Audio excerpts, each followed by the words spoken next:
What is up, Mutant Nation? This is IFBB Pro Emily Azzarello, and we are 100 days out from the Mr. Olympia. Today is one of my first official leg days of our prep for the Mr. Olympia. I competed about a week and a half ago in Tacoma, Washington, where I earned my second qualification for the Mr. Olympia. So today we're gonna be training a little bit of glutes, a little bit of hammies, you know, the usual.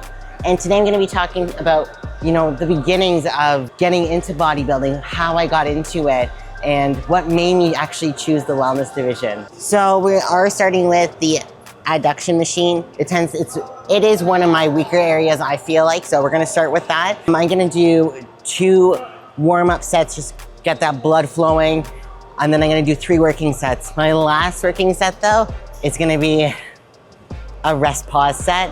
It's absolutely brutal. I'll do like 15 reps and actually pause and at the stretch and hold it for 15 seconds. And then I'll bang out like another, hopefully 10 to failure. And then I'll pause again on the stretch. And then I'll bang out another 10. And then maybe I'll do more.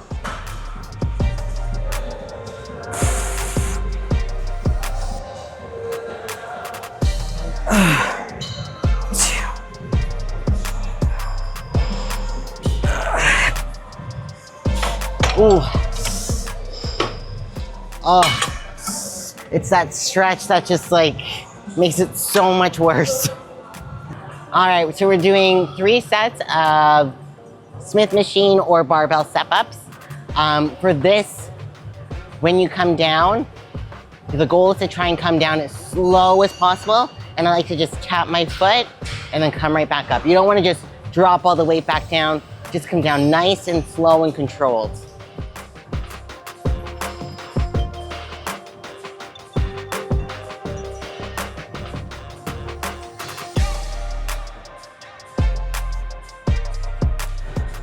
So when you're coming up, all your weight is all on this one foot that's flat. All your weight is all there the whole time. So when you explode up, all your weight is in here, nothing's on this foot. You're not pushing off the floor with this foot, it's all coming from here.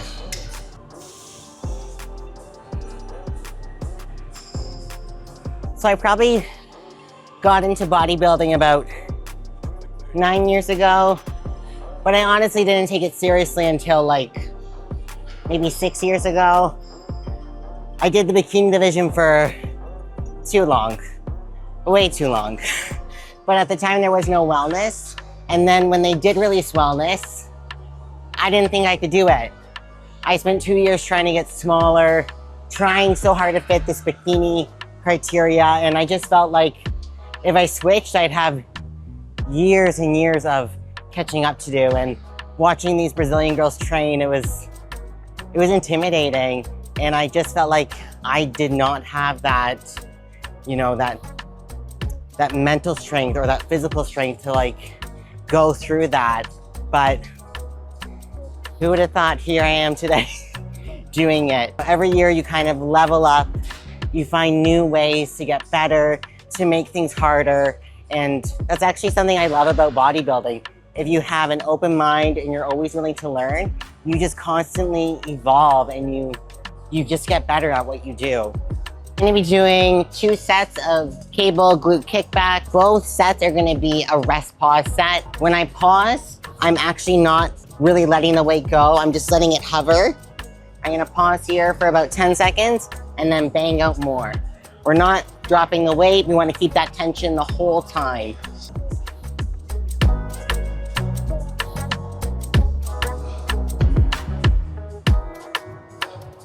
Growing up, like I always was athletic. I had to be on every sports team in elementary school. Like even if I sucked, I had to play. I just always loved sports. Growing up, around the age of 4, I started equestrian horseback riding. So I did hunter jumping, I did show jumping, all the way until I was about 19, 20. And that's when I got into bodybuilding. I find people that grew up playing sports, it gives them that competitive edge for bodybuilding. Growing up playing sports, you know, you learn what it's like to lose, what it's like to win. You're molded to this discipline. It makes you that much better of a bodybuilder, I find. Growing up, I had very intense coaches to the point where, you know, if they didn't like how my reins were or my stirrups were, or how my feet were in the saddle, they would take my reins and my stirrups away and have me jump courses. Even if you fall, you get back on and you do it again. That's what makes you better, and I think that's why I always get better with bodybuilding, you know, because you're always challenging yourself, you're always finding that new edge, that next level. All right, so we're gonna be doing 3 sets of, you know, hip thrusts. That's like a staple every leg day for a wellness girl. We are gonna be pyramiding up the weight, but what I'm gonna be doing is 5 reps, pause for 5, 5 reps, pause for 5, 5 reps, pause for 5, 5 reps. That'll be 1 set. It's like going into a roller coaster. 1, 2, 3, 4, 5. I pause because it just makes it more challenging. It's just more added tension. You're not just like moving the weight. And I find it helps you control the weight. And I feel like it does help with that mind to muscle connection throughout the whole exercise. All right, our final exercise for the day, 2 sets of this bad boy.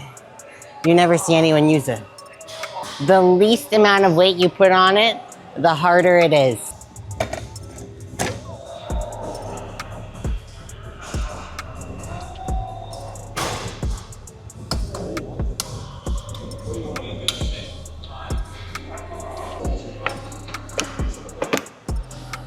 So this we just keep around our chest, and we're just gonna fall forward, then curl up. This is targeting our hammies.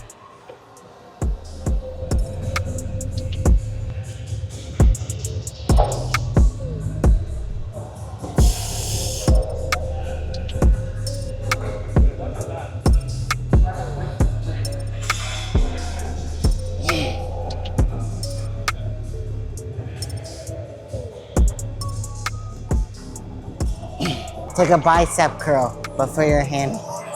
It's crazy, like when I first got into this, my goal was just to like be top 5 at a regional show.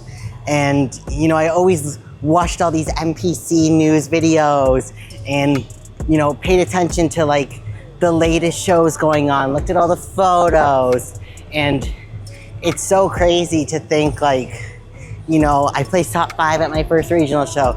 Went on to like Ontario Provincials, won my class there, and then, you know, going on to nationals, and then switching divisions and starting at the bottom. I never would have thought in a million years I would earn my pro card and then qualify for the Olympia, not just once, but twice. So it's really amazing just to know like where you can start from, where you'll end up, because you never know. A massive headache by the end of your leg day means you didn't work hard enough.